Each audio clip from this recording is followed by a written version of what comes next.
When I started contentdistribution.com, I started at the bottom. I was a solo consultant working with bootstrapped founders with tiny budgets. I'm talking $500. Not $500 per month, $500. 5 years of consistently winning later, and we've earned the right to work with brands like ClickUp and privacy.com and FDIC insured banks. It took us 5 years of building systems and processes, sharpening our axe. And that was the plan all along when I started 5 years ago. I'm at the bottom. I need to own the outcome of every project I take on, take responsibility for every variable, do whatever it takes to influence a positive outcome to earn the right to work on more ambitious projects. And eventually, we'll be so good, the big boys can't ignore us. My name is Nick Jordan. I'm the founder of contentdistribution.com. And if you're not familiar with us, we've taken 6 brands from 0 to over 100,000 organics a month without building backlinks and without doing technical BS. Slap that subscribe button because we're publishing video case studies on all of these projects so you can learn our secrets and execute like we do. There's no black magic. There's no praying to the Google gods, just hard work. Let's talk about taking control of the outcome. The day I started contentdistribution.com is the day I committed to shutting it down. It's not enough that some of my projects go well, all of them have to go well. I have too much talent driving momentum to spin my wheels playing a game where my actions don't have a significant influence over the outcome. The minute I realize I'm playing a game where I can't control the outcome is the minute I take my ball home and go play a different game. So in the first year of content distribution, I sandbagged myself. I took on a few projects and turned down everything else. I needed to prove that I could influence a positive outcome on every campaign I touched. And if I couldn't, I'd do something else. Probably go back into tech. And that drive to take ownership over every single variable that could influence the success of what I work on, even if it's literally taking responsibility for someone else's actions, means we're consistently consistent. 0 to 103,000 organics a month for Logic Inbound. 0 to 116,000 visitors a month for Doggypedia. 0 to 166,000 organics a month for Campus Reel. 0 to 1.5 million organics a month for Do Not Pay. And 50,000 to 160,000 for privacy.com. 0 to 119,000 organics a month for a D2C Shopify store. And a ton of smaller wins I don't have time to tell you about. When you take a content-focused approach to SEO, it means 100% of the variables that dictate your outcome are within your control. And the implications of that are huge. So I just threw out a bunch of big numbers, 0 to 100,000, a bunch of times. Let's talk about ROI. We have beautiful words, but ultimately our words are deliverable. The reason companies partner with us is because our ability to drive incredible business outcomes. 0 to 1.5 million organics a month and 100,000 paid customers. 0 to 119,000 organics a month and $1.6 million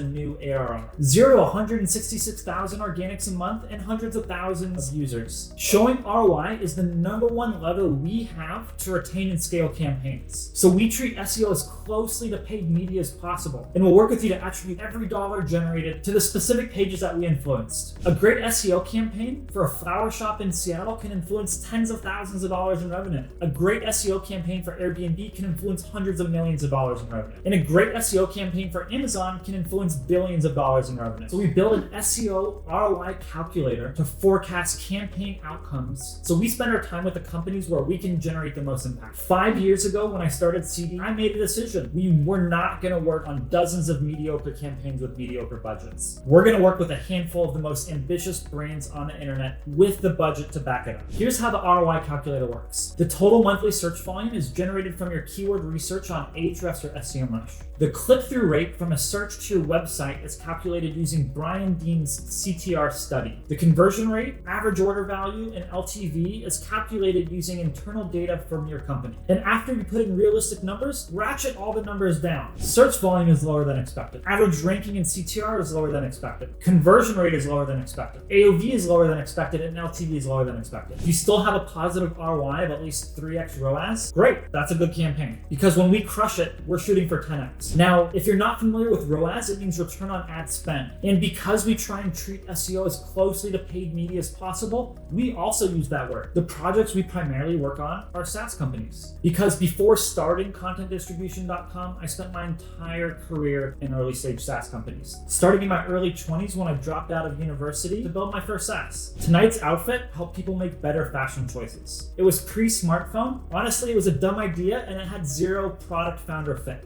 But I shipped. Within a year, we had shut it down due to lack of traction. But we shipped again on a new product, and it went a little bit better. Essentially, ads automation for real estate agents. And we hit 6,000 in MER before imploding. And At this point, I was in my mid-20s, I ran out of money, and it was time to get a big boy job. In Seattle, we have Hacker News community meetups. And at one of them, I shook hands with the founder of a small enterprise SaaS company called BitType. Even though I wasn't qualified for the job, I didn't even know the industry existed. Using a technology I didn't understand, my experience told the founder I could probably figure it out. So I joined as employee number 8, and we had an insane 4 years. We grew from 8 to 200 people bootstrapped. I'm talking boatloads of money. And I had one of the coolest jobs in the company. I drove strategic partnerships with companies like Rackspace, GoDaddy, Sprint, Comcast, Time Warner Cable, Bell, Rogers, Telus, all of their peers around the world. And the best part is, I was supposed to work with our department heads to drive these partnerships. But they weren't scorecarded on these, so they let me do all the work, which meant I negotiated legal agreements against AT&T. I designed GoDaddy's customer-facing implementation of our APIs. I product managed our integration with Sprint. I flew around the US and Europe, attending conferences and representing the brand. After 4 years, I was burnt out. So I left to go learn marketing. I had options with a 10-year exercise period. So after I left, BitType ended up getting acquired and I still got paid. But the money wasn't the best part. The best part was experience that I couldn't get anywhere else. Working next to colleagues 10, 20, 30 years older than I was. Learning their best practices and how they make decisions. Operating at a global scale, touching millions of end users. So you probably see me as an SEO dude, but I identify as a founder and a marketer and even a sales guy more than I do SEO. And this hasn't changed since starting an SEO agency because we've turned 2 internal processes into standalone SaaS products. Cluster AI to automate keyword research and Workello to identify and hire your top talent. And across these 2 products, we have over 8,000 users, 700 customers, including brands like Deal, Copy AI, and FactJoe, generating more than $400,000 in revenue. I also run the #1 content ops community on the internet with 11,000 members. We have over 15,000 people on our email list, and our teams reach millions of marketers and founders on LinkedIn. And the reason I'm telling you this is because I have the context. I know what you know. I know that traffic isn't enough. That traffic needs to drive signups, demos, and revenue. And I have experience working and advocating across department to get the resources we need to execute. If you've been following our content, you know that I'm the no backlinks guy. All of the wins I've shared with you so far have been done without building any new backlinks. I didn't set out to be the no backlink guy, but we just kept on winning and winning and winning without ever having to build them. If I had hit a wall and got stuck and couldn't push past, I would have messed around with backlinks, but I haven't had to do that yet. The other reason is because assuming a finite budget, I'd rather spend that money on content than backlinks. Backlinks will not generate any referral visitors, they won't make you any money, but content can rank, it can generate qualified traffic that converts to signups, demos, and revenue. Now, assuming you have a finite budget, where would you rather spend your money? But the biggest reason we don't like backlinks is because relying on backlinks means you're ceding control of the outcome to the Google gods. You tithe money into a black box you don't understand, then you pray to Larry and Sergey. Please, Larry, please, Sergey. I'll never ask you for anything else. Just make this campaign work. And if you're lucky, the Google gods bless you with traffic. But as a founder, I would rather compete in a skill-based game like chess than a game like slots. Pull the lever, hope you win. You didn't win, pull it again, keep pulling until you lose all your money. Which game would you rather play? The game where you can influence the outcome, or the game where it's all luck? And if you approach SEO by being 100% focused on content, it means all the variables that influence your success are within your control. And that seems like a pretty powerful approach to anything in life, but especially SEO.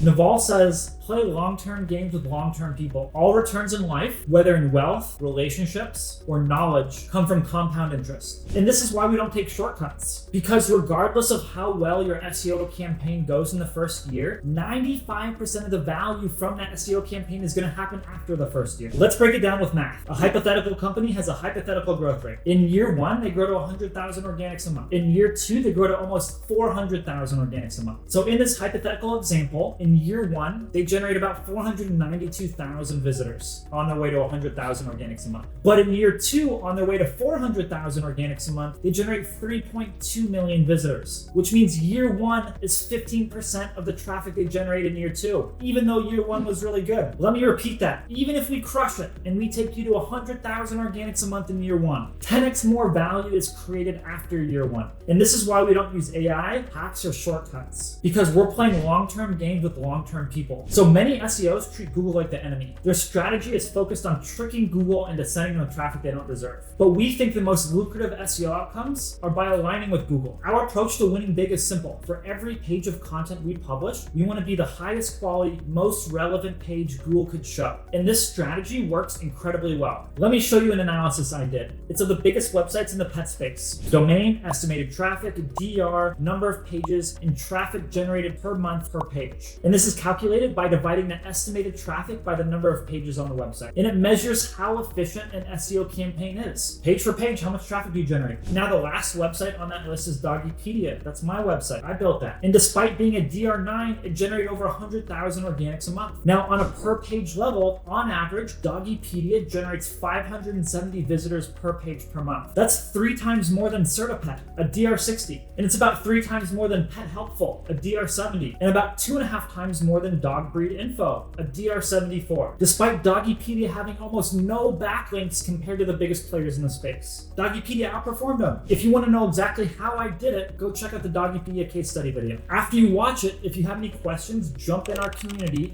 Fat Graph Content Ops. Link in the description below. So your takeaway here should be the more value you create for the user, the more value you get to capture. It's not about backlinks. It's about creating value for the searcher. Now I want to pull back the curtains on our operations. One of the most important things we do in our organization is make data public by default. So let's talk about how we make this work. It starts with operations. Now, most companies operate by pulling information. And when I say pulling information, I mean things like, hey, what are you working on today? Can you send me the latest version of X? What did Sally say? Have you done X thing yet? Should I do A, B, or C? Did you see X? Can you remind me about Y? How do I do Z? Did I do A correctly? Can you check this out before I submit it? Where's the file for this thing? And this works on small teams. This starts to break as you reach scale. You start to feel death by 1,000 paper cuts. And this tweet from Daniel highlights why. A team of 4 has 6 lines of communication. A team of 12 has 66. A team of 50 has 1,225. The key to exponential growth is overcoming exponential complexity. There are thousands of micro decisions that need to be made over the lifespan of an SEO campaign.